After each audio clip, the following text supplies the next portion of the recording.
주님의 이름으로 기도합니다. 아멘. 말씀은 창세기 2장 7절입니다. 우리 구약 2페이지입니다. 창세기 2장 7절 말씀.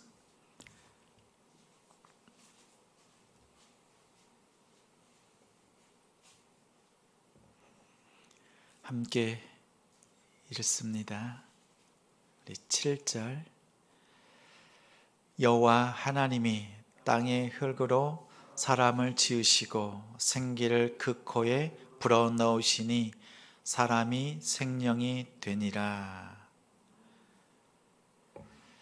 나를 바라보는 하나님의 시선, 나를 바라보는 하나님의 시선이라는 제목으로 우리 말씀 전하겠습니다. 한 주간 믿음으로 승리하신 우리 성도님들을 주님의 이름으로 사랑하고 축복합니다. 어느 곳에 있든지 하나님의 기뻐하시는 그 모습으로 영광 돌려드리는 우리 성도님들이 정말 자랑스럽습니다.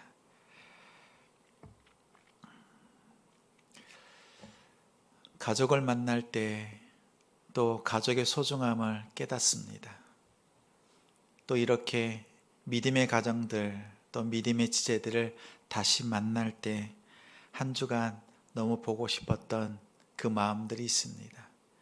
우리가 가족의 그 마음이, 그 넓이가 혈통으로서의 가족보다 이제 믿음의 가족으로서, 형제자매로서 더 큰 아름다운 가정들을, 또한 가족들을 바라보는 우리가 되길 소망합니다.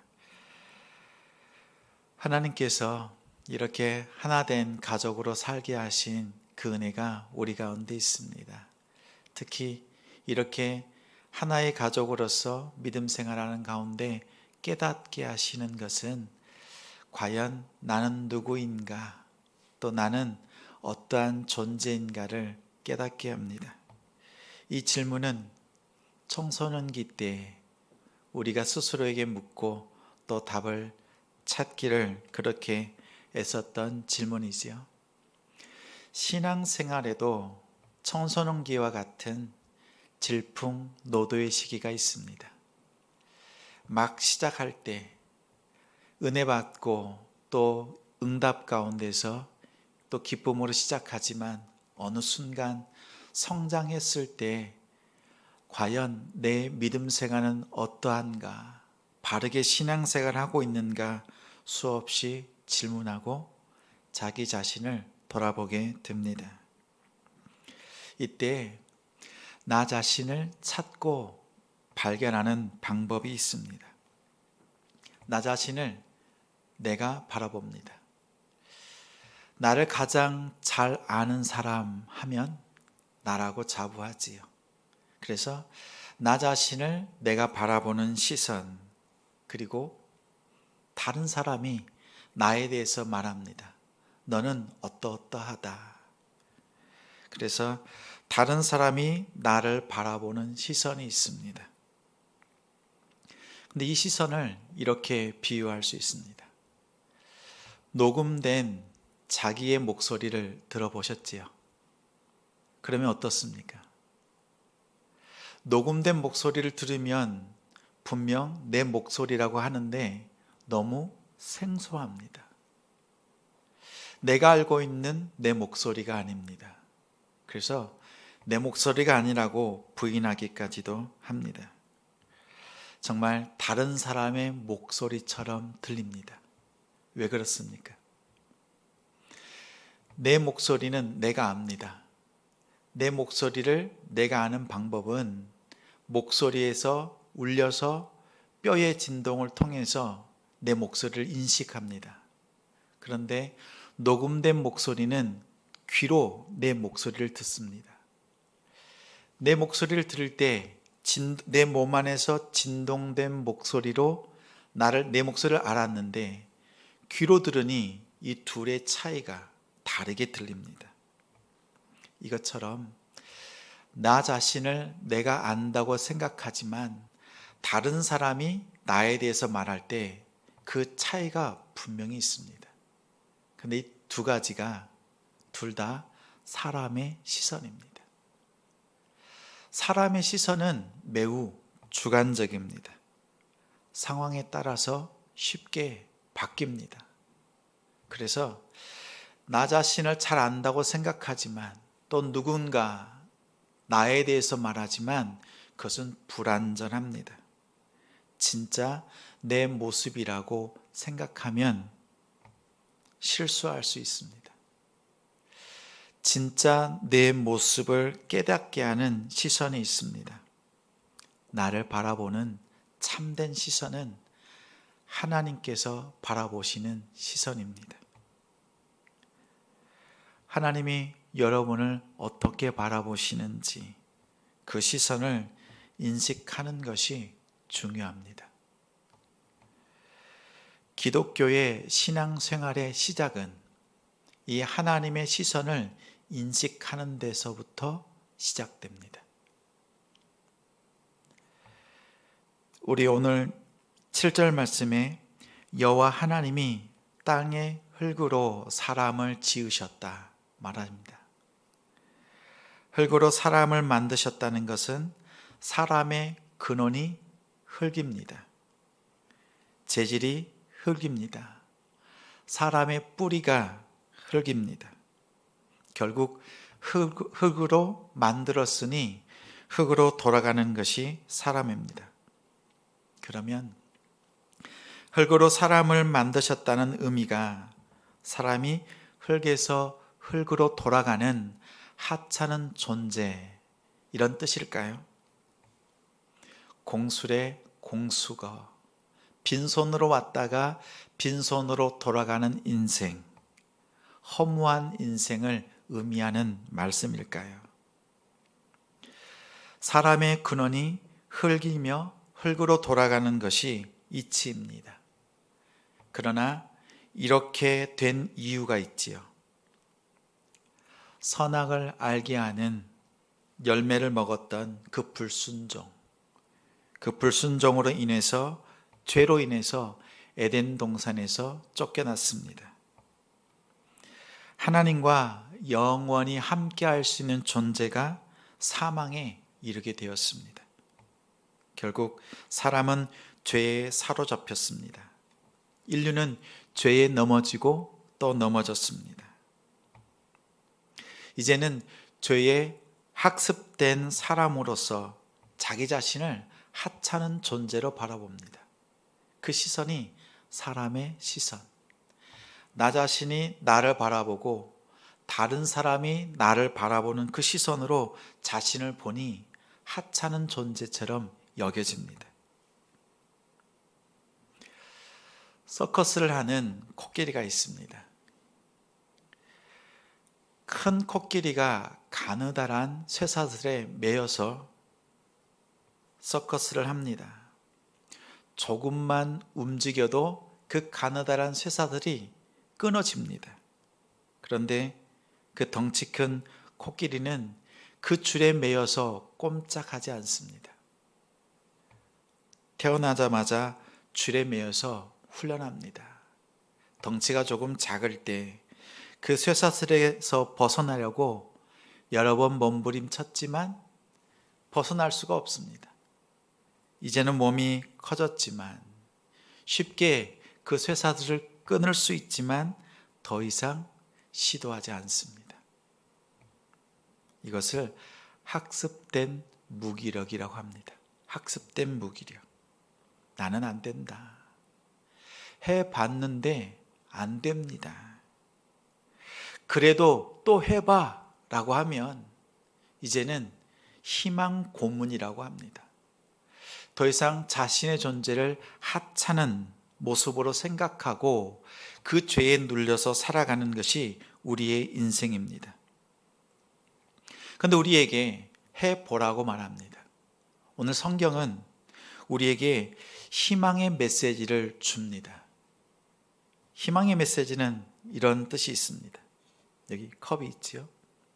컵이 물이 차 있는 부분이 있고 비어 있는 부분이 있습니다. 그럼 사람들은 뭐라고 얘기합니까? 비어 있다, 차 있다 이렇게 말하지요. 우리 긍정과 부정을 얘기하기 전에 두 가지 시선이 있습니다. 가득 채워져 있다고 말하는 사람이 있는 것 반면 비어 있는 부분을 바라보는 사람도 있습니다. 신발 공장에서 두 사람을 아프리카에 신발을 팔기 위해서 파송을 했습니다. 영업을 어떻게 해야 되는지, 얼마만큼 앞으로의 성장할 수 있는 그런 지역인지를 보도록 했습니다. 두 사람이 다녀와서 보고합니다. 한 사람은 아프리카에 갔더니 신발을 신은 사람이 없습니다. 신발을 살 사람이 없습니다. 이렇게 보고합니다. 다른 한 사람은 똑같이 보고합니다. 신발을 신은 사람이 없습니다. 그래서 저 사람들이 다 신발을 살 수 있는 잠재적인 구매자입니다. 오히려 잠재력이 있는 시장으로 보고합니다. 매주마다 우리 아파트에 가서 전도지를 붙이고 왔죠. 우리 지체들이 얘기합니다. 목사님, 아파트 한 동을 올라갔는데 교회 교패가 붙어있는 집이 거의 없습니다.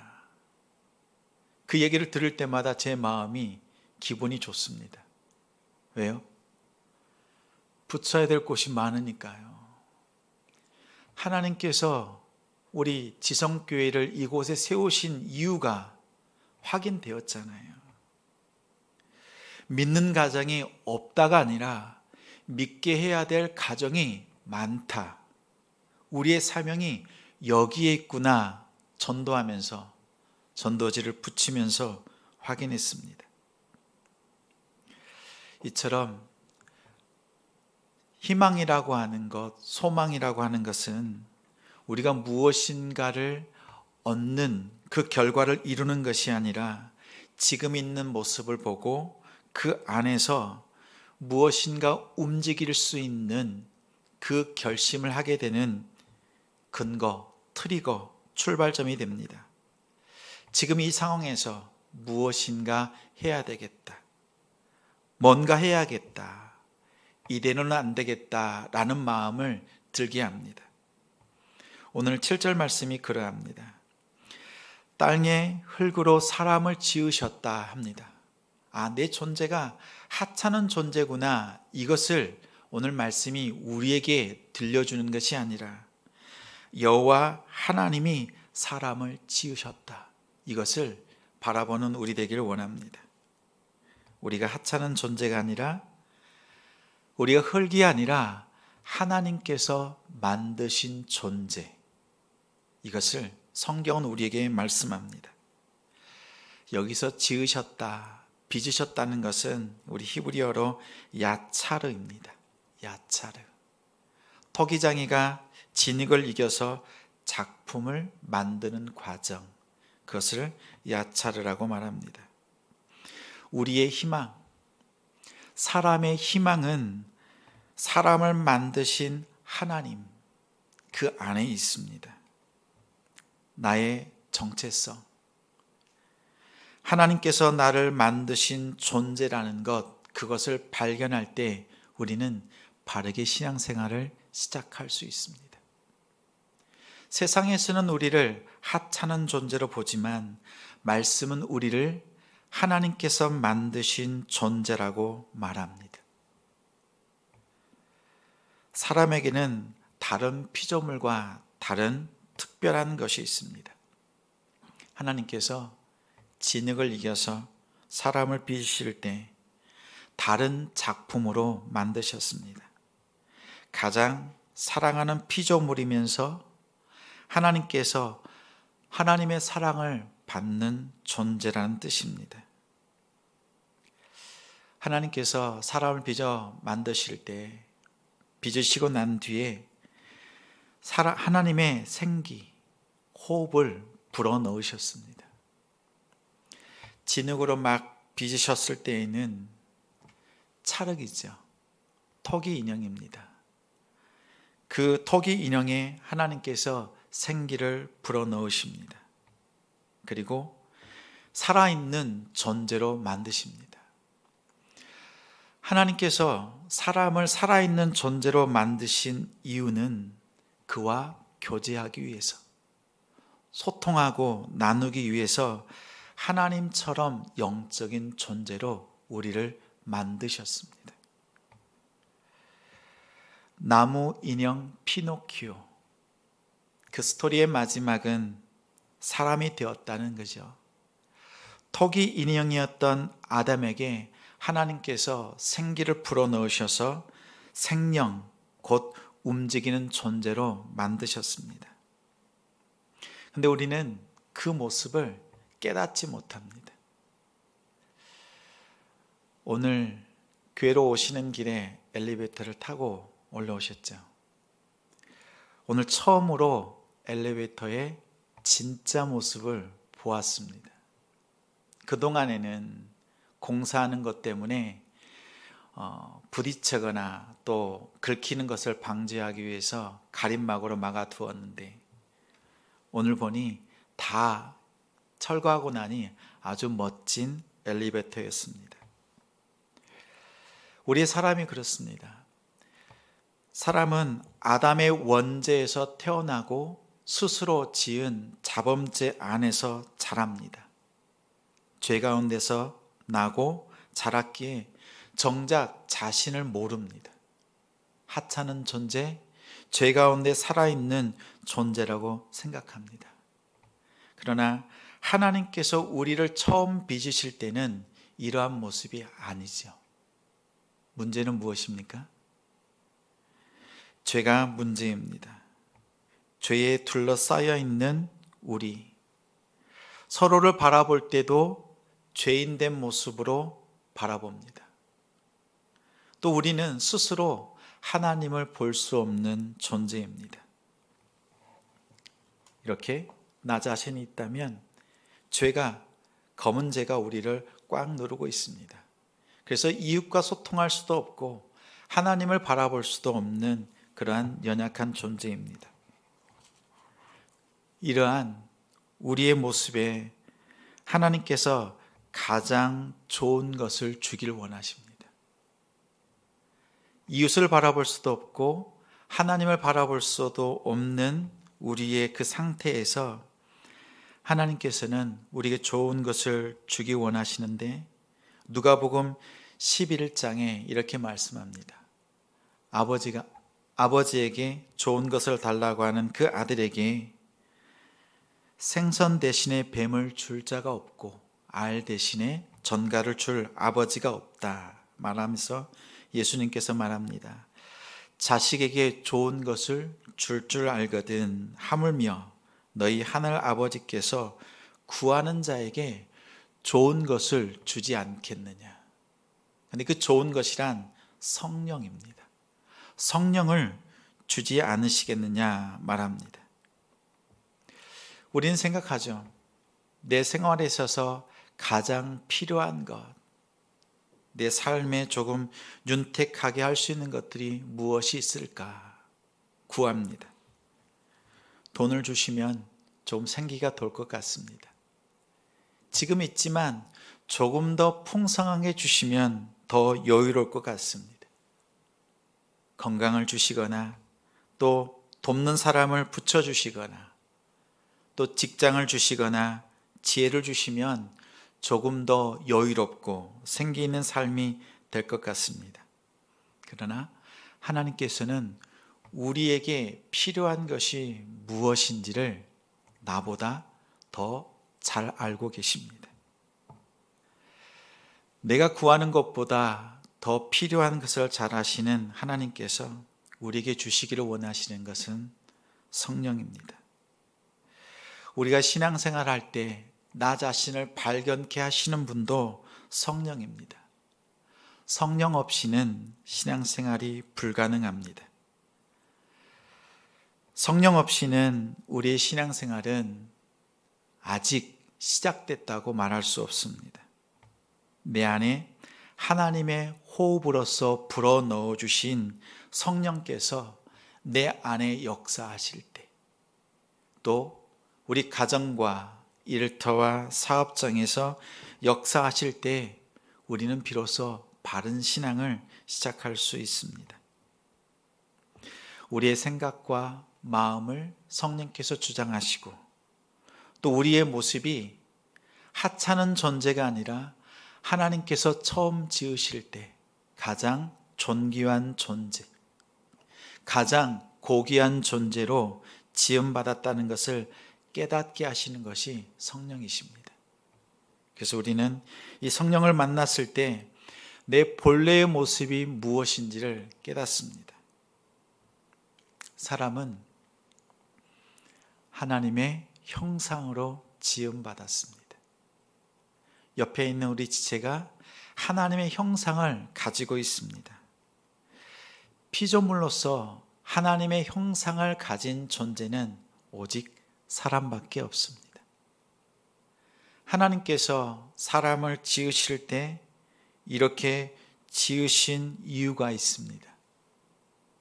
하나님의 성품과 또 하나님의 뜻을 가진 고귀한 존재로서 지으신 이유는 하나님께서 에덴 동산을 다스리는 그 권세를 사람에게 주셨다는 뜻입니다.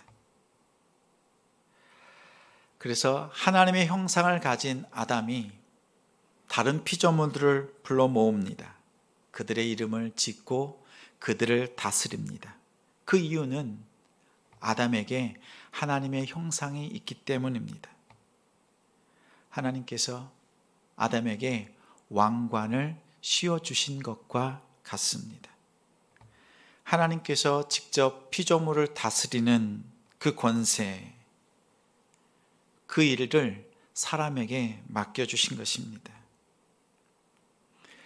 하나님의 형상을 가진 우리가 하나님의 뜻대로 그 일들을 감당해야 합니다. 그런데 아담은 하나님의 말씀의 불순종을 통해서 그 형상이 일그러지고 죄로 인해서 죄의 스스로 유혹되어서 하나님의 형상이 보이질 않습니다. 하나님의 형상이 보이지 않으니 사람으로서는 하나님께 나아갈 수 없고 떨어져 있는, 분리되어져 있는 모습입니다. 사람은 하나님을 바라볼 수가 없습니다. 하나님께 아무리 노력하고 부르짖어도 하나님께 나아갈 수 없는 그 존재입니다. 그래서 하나님께서 그러한 연약한 사람들에게 찾아오십니다. 다른 종교는 자신들이 열심히 노력해서 그 신을 찾고자 합니다. 그러나 기독교는 이런 연약한 인간의 모습, 그 죄로 인해서 하나님께 나올 수 없기에 하나님께서 직접 이 땅에 오셨습니다. 오셔서 하나님의 형상을 회복시켜 주십니다.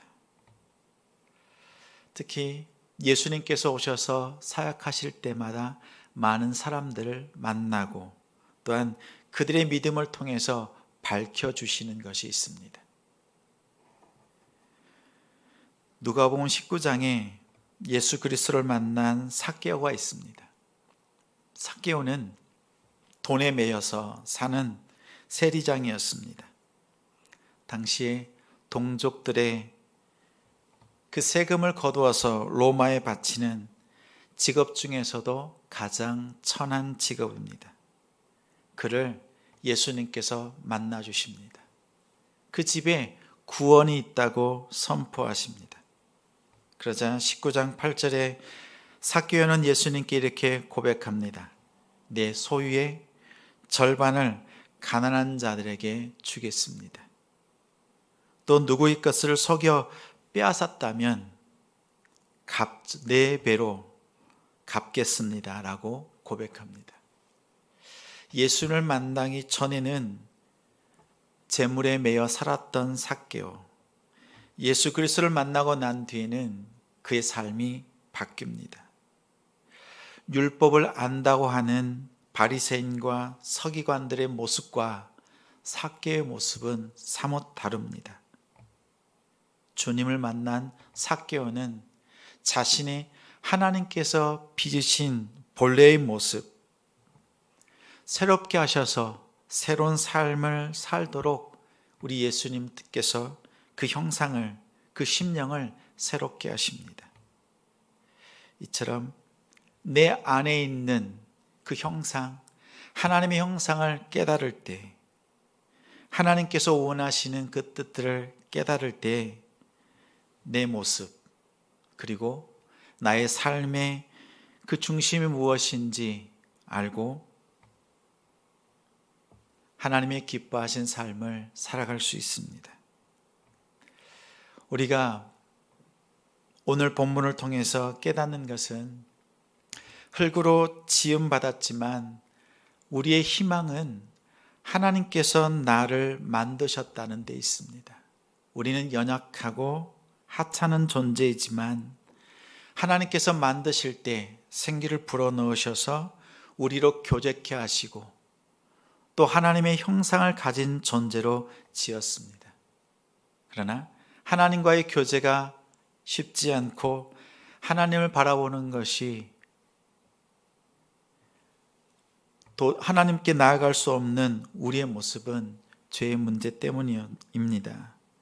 하나님께서는 이러한 우리에게 성령을 통해서 생기 있는 성령을 불어넣으셔서 하나님을 바라보고 또한 하나님께서 기뻐하시는 그 모습으로 살아가도록 우리를 깨닫게 하십니다. 우리는 하나님께서 지으신 가장 고귀한 존재, 하나님의 형상을 가진 존재입니다. 죄가 우리를 이렇게 덮고 있을 때 성령께서 우리를 깨닫게 하시고 죄를 걷어내셔서 하나님의 가장 고귀한 존재임을 알게 하십니다. 우리 사람은 하나님 없이는, 그리고 성령 없이는 신앙생활을 할 수 없습니다. 근본적으로 하나님이 필요하고 하나님의 도우심 가운데 하나님께 나아갈 수 있습니다. 오늘 우리의 삶에 이 주님을 알고 또 주님께서 우리에게 주신 그 의미와 그 형상을 회복하는 우리가 되길 소망합니다.